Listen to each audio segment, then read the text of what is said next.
Welcome to Difficult Dialogues, Voices from the Valley. I'm Lynn Pasquerella, president of Mount Holyoke College. Difficult Dialogues is intended to bring to bear voices from the Valley on some of today's most complex social issues. Today I'm joined by Professor Christopher Rivers from the Department of French at Mount Holyoke College. Chris, you've been doing some fascinating research on religion and faith and reason surrounding Bernadette Subaru from Lourdes. Talk a little bit about what you've been doing your research on. Well, I've been researching the Marian Apparitions in Lourdes, which is a town near the Spanish border in the Pyrenees, south of France. In 1858, a 14-year-old girl, Bernadette Subaru, who came from the poorest family in town, was out gathering wood, firewood, near her home, and a woman appeared to her, actually a young girl in white. And Bernadette was transfixed by this vision that she had. She didn't know what it was. She didn't know how to explain it. The first time she saw this figure, there were no words. The figure said nothing. Bernadette came home and recounted this story to her parents, and they didn't believe her and didn't want to hear anything more about it and didn't want the attention this kind of thing would bring. Well, she continued to go back to this grotto. This took place in a grotto. She continued to go back. She ended up having 18 visions, and over a period of several months. And during that time, it became apparent, although she never identified the figure as the Virgin Mary, it became apparent to others that this was the Virgin Mary who was appearing to Bernadette. This created tremendous scandal and debate. The clergy didn't believe her. The local clergy didn't want to believe her. People thought she was hysterical. People thought she was lying. People thought all sorts of things. And slowly over time, more and more people believed her. More and more people came to witness her having these visions. They saw nothing, but they saw her seeing in a sort of, everyone describes her features as having been transfigured when she was seeing and hearing.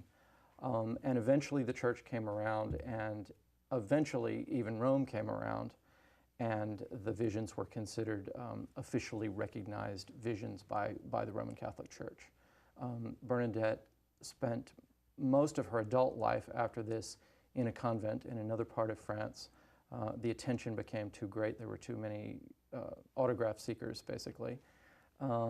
She died a young and very painful death, and in 1933 she was canonized.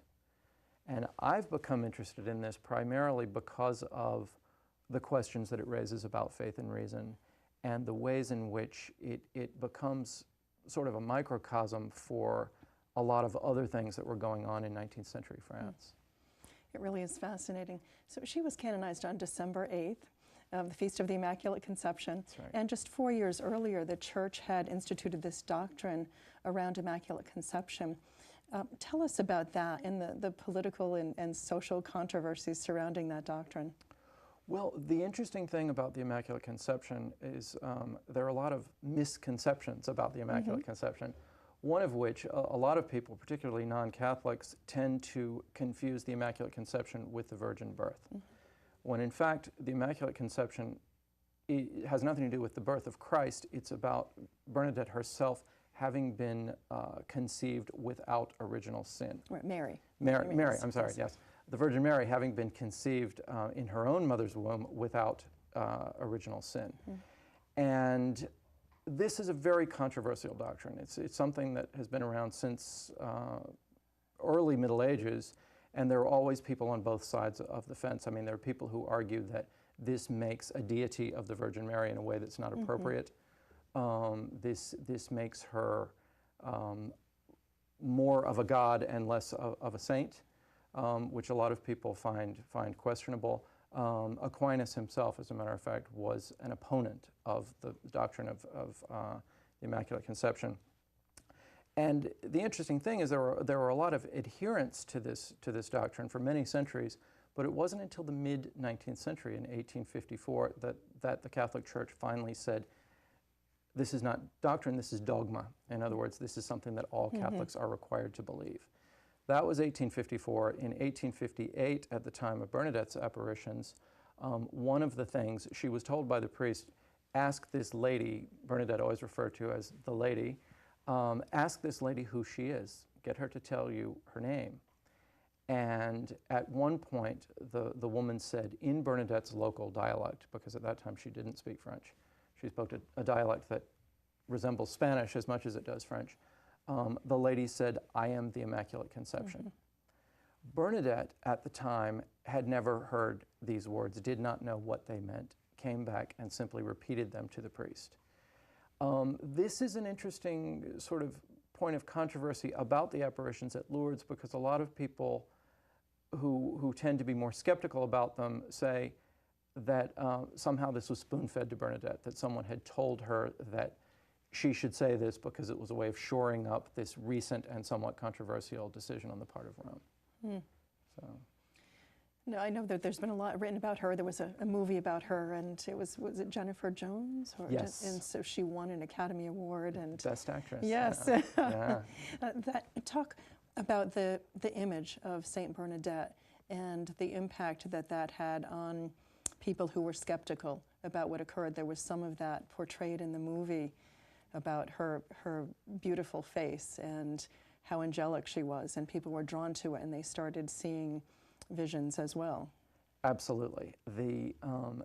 I think it would be hard to overestimate the importance of this idea of Bernadette's transfigured face, the sight of Bernadette in ecstasy, because essentially this is how the cult of Bernadette began. Was people started to they were curious. Townspeople would come and watch her when she was on her knees, when the Blessed Mother was speaking to her. They couldn't see or hear anything but Bernadette, but there was something about her face, there was something about the way she looked that inspired them. And they said, essentially, I don't see what she's seeing, but I see her, and this makes me believe. One of the very interesting things about it is that Bernadette was the first saint to be photographed, which is something else that a lot of people you just sort of don't do the math on that, but this was at a time when photography, and particularly portrait photography, was really coming into its own in the 1850s and 60s. So she was much photographed after the fact. And as you're absolutely right, this is something that Henry King in his film Song of Bernadette from 1943 really picked up on. And so there are a lot of beautiful, it's a really beautiful film, beautiful shots of Jennifer Jones in prayer with this sort of illuminated face. And that has much to do, I think, with the appeal of Bernadette. Even her own mother, according to the film, had some skepticism about what was really going on. They didn't want the attention. Bernadette was a sickly child. She had suffered from cholera and was a severe asthmatic. Yes. And so it would be reasonable for them to think, well, maybe she has some mental illness as a result of the physical illness that she suffered as a child. And so how did the family deal with this? Well, I think, if I've understood correctly, there was this initial period of resistance, but in fact, that didn't last very long. Fairly quickly, they, like others, one thing is Bernadette was known to be not a particularly intelligent child. She was not well educated. The family was very poor, but she was known to be an honest child, and her parents knew that. And her parents, I think, like all these other people who saw her, they were convinced really by her charisma, by her simplicity, and by the fact that she just exuded a kind of truthfulness and credibility. There was also some help that she received as a result of the fact that there were some members of the aristocratic class who visited the spring that emerged from the site where she was told to eat of the herbs and the roots in the ground. And so a spring appeared, and that she was told to have the people build a church. And so millions of people have visited this site. And what miracles supposedly occurred as a result of this? Well, one of the things that's interesting, most interesting about Lourdes, is that there's a medical bureau at Lourdes, and it's very very medical. It's very, very scientific. There are a lot of doctors there, many of whom are not Catholics, many of whom are non-believers. And so when someone comes in claiming to have been cured by the water at Lourdes, the case has gone through with a very, very fine-tooth comb.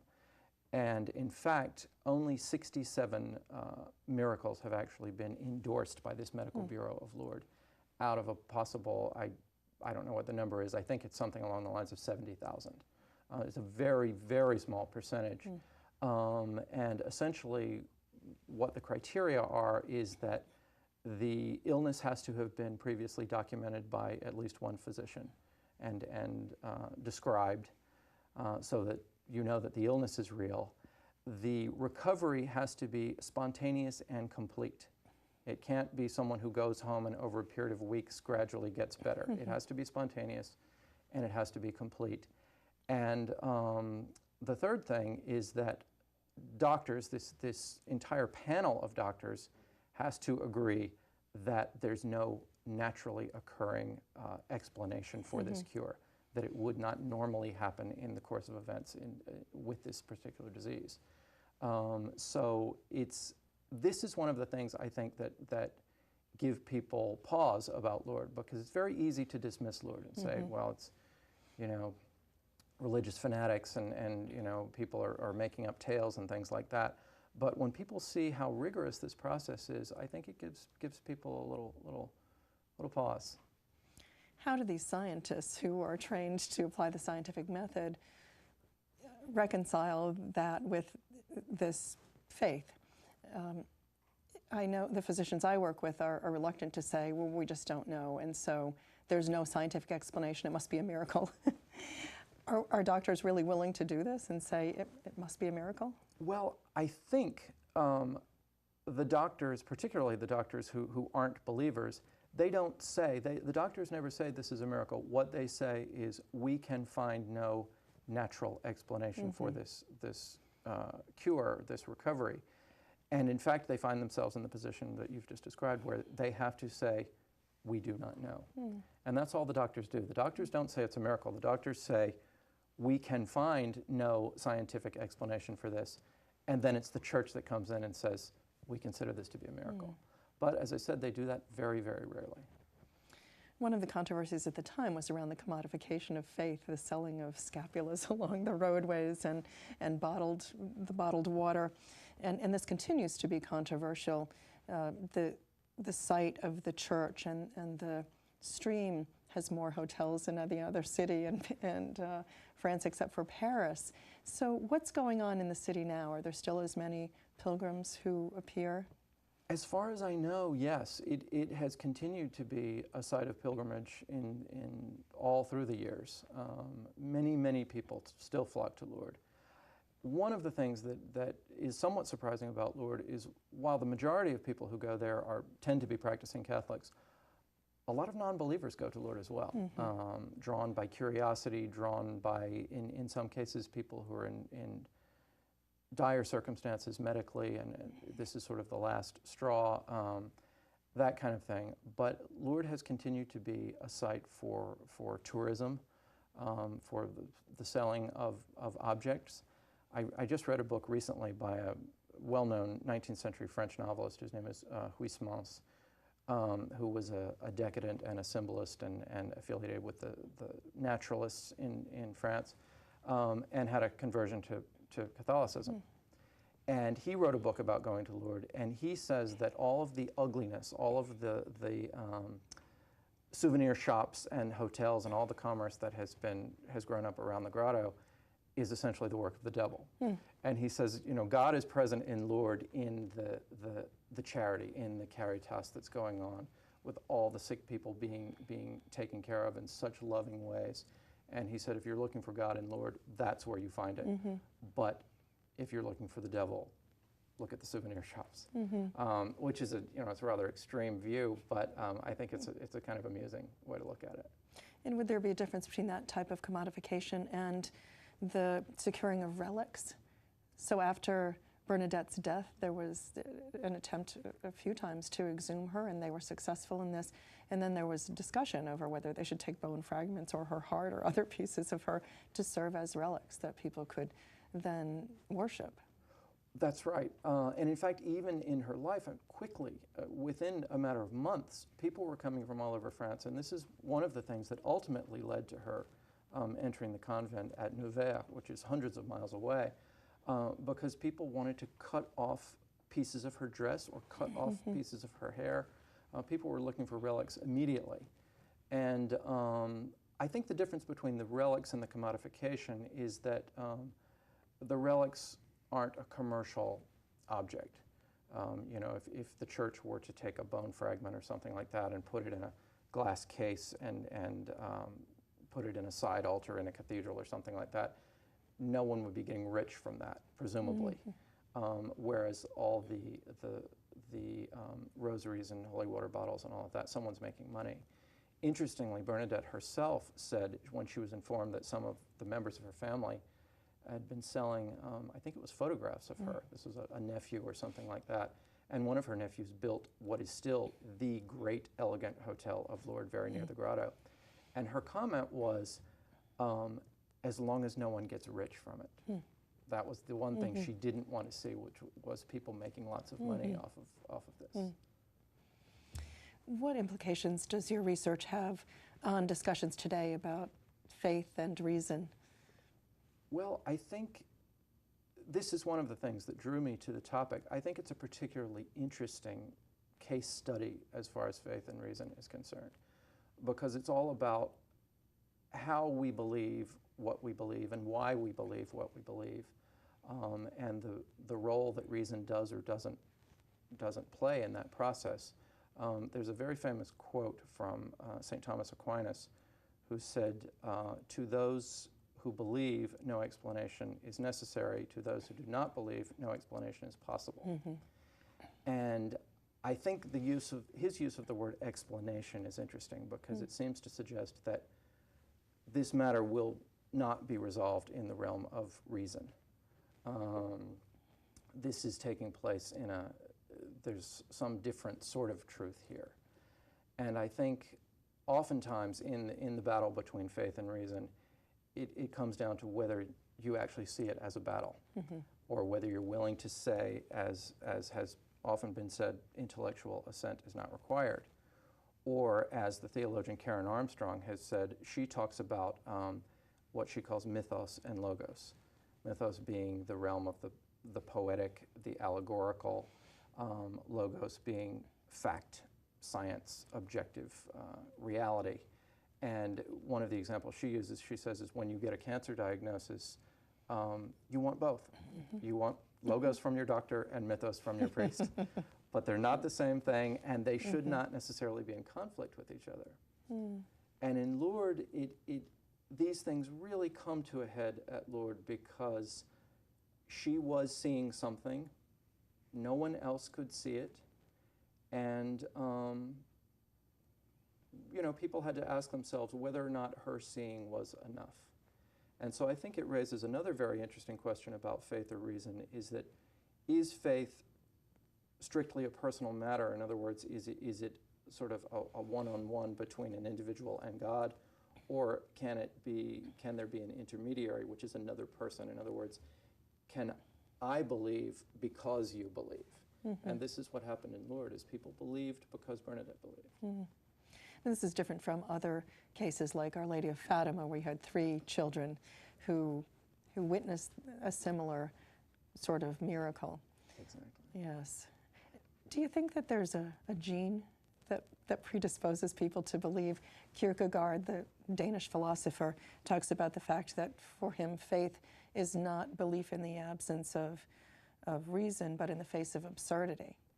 And so are some people predisposed genetically to make that leap of faith? I think so. I do. It does seem to be something that may be hardwired in some sense.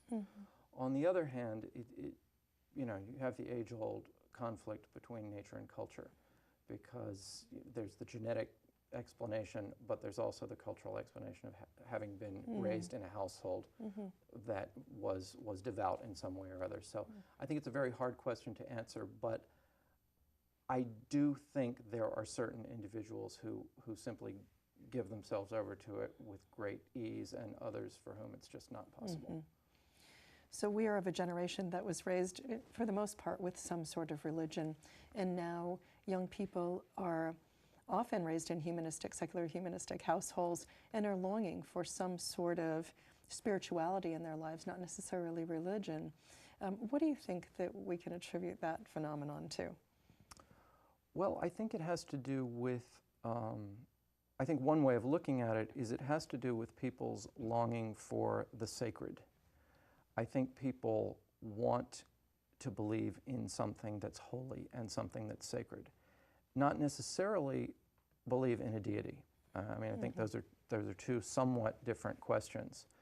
I think it's really very interesting that we, as you say, we're living in a time where participation in organized religion is way down. Many, many fewer people are going to church, particularly the mainstream Protestant denominations and Roman Catholic churches. But there's an openness on the part of young people toward spiritual questions. And I think it just comes from this sort of ancient sense that there has to be something more than this, there has to be something bigger. And even if I'm not able to define that in any particular way, my longing for it is very real.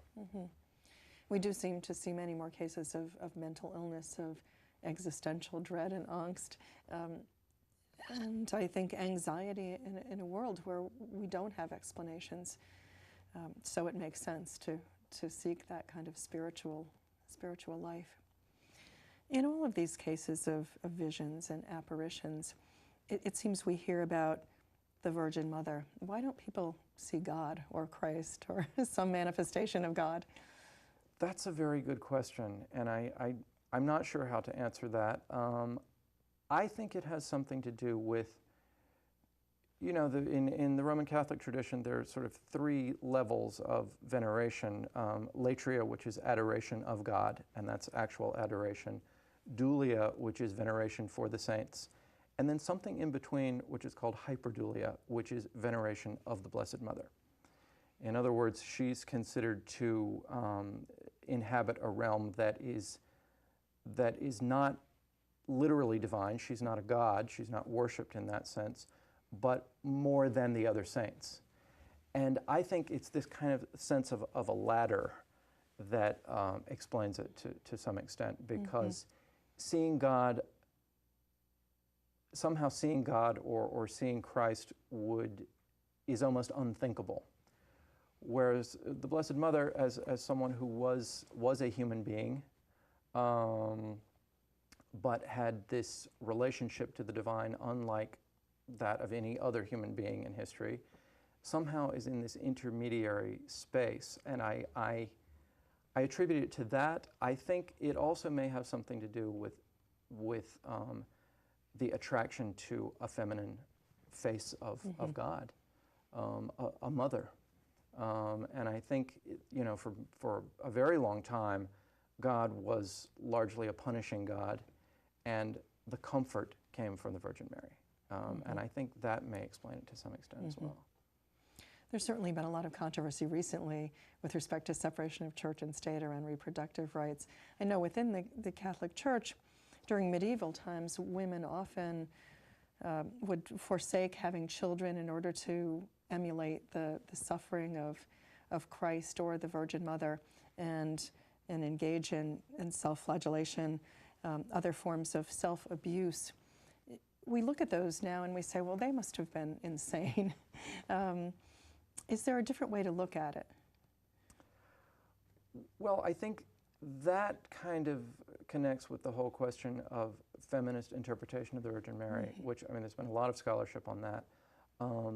What a lot of feminists have objected to, as far as the cult of the Virgin Mary is concerned, is the notion that she's essentially passive. She's a vessel. She was, much like Bernadette, a young girl who was simply chosen, and she didn't do anything per se. She was just the recipient. I think, well, I mean, before I say anything else, I should also say that I think people flagellating themselves in the name of the Blessed Mother are wrong. I think that's not a good idea. I don't think that's was ever intended. But in terms of exactly how to recuperate the Virgin Mary for our times, that's a very complex question. I think essentially what you have to look at is why the cult of the Virgin Mary has had such an enduring appeal. And what that has to do with is not passivity. People don't love the Blessed Mother because she's passive. They love the Blessed Mother because she represents, she's a sort of allegory of kindness and gentleness and maternal sentiment, conventional maternal sentiment, which people, I think, even today find very appealing on some level. Now, feminist scholars will often criticize traditional religious stories like the story of Abraham and Isaac, and where Abraham is asked to sacrifice his son on the altar, and they will say, well, if you had asked Sarah, the answer would be different. She would have contemplated this in a different way. So trying to provide a feminist lens for some of the traditional stories that have been told. And so I think it's very interesting that we can look at the world through the eyes of a woman, the Virgin Mother, and the message that she gave to Bernadette. So these messages purportedly were very brief, but it was clear that there was a message of peace and an attempt to diminish suffering. Yes. So those messages of peace have come up repeatedly in Fatima, again, for instance. But there it was a time when Russia, the Soviet Union, was seen as an ominous specter in the lives of individuals in Portugal and other places around the world. Any political concerns at the time in 1858 around the time that Bernadette was seeing these visions? Well, I actually think, as we discussed earlier, I think it's more likely to be something that occurred in the context of church politics. Yes. In 1858, it was the Second Empire in France, Napoleon III. He reigned from 1852 to 1870. Disliked by a lot of people, so there was a certain amount of controversy, but it hadn't yet reached a boiling point. I don't really see it in political terms in that sense. I think what's interesting, you were talking about feminist scholars and their response to some of these stories. I think there also may reach a point where we have to say, as people say about Lourdes, as a matter of fact, some of these stories I don't believe, some of these stories I don't agree with, some of these stories don't work for me, which is a very, a kind of non-fundamentalist view of religion. But I think that's where a lot of people have arrived in their understanding of these things. Well, there was no doubt that she believed that she experienced these events, and that many of those around her believe the same thing, and thousands of people continue to believe that her experience was it was true. It was a true experience for her, and that there's some truth there. Your work is fascinating, and I look forward to reading the results of it. Thank you so much for joining us today. Thank you very much. I thoroughly enjoyed it. Thank you.